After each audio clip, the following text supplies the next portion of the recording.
Hello guys, இன்றைக்கி முட்டைக்கோழி கறி எப்படி செய்கிறதுன்னு பார்க்கலாமா?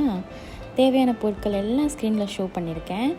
முட்டைக்கோழி இருக்குல்ல, அதில் உப்பு, மஞ்சத்தூள், தண்ணி ஊற்றி ப்ரெஷர் குக் பண்ணி தனியாக எடுத்து வச்சுக்கோங்க. உங்களுக்கு எவ்வளோ சாஃப்டாக வேணுமோ அந்த மாதிரி.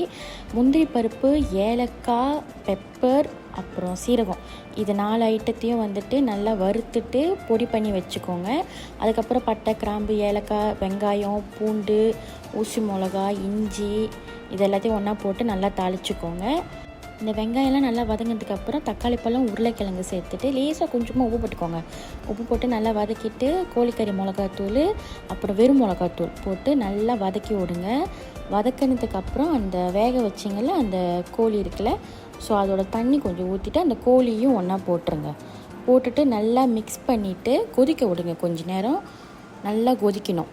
ஓரளவு நல்லா கொதித்ததுக்கப்புறம் அந்த அரைச்சி வச்சுருக்கோம்ல அந்த பொடி, அதை எடுத்து நல்லா தூவி விட்டுட்டு கொஞ்சம் நல்லா கிண்டினீங்கனாலே திக்காயிரும்.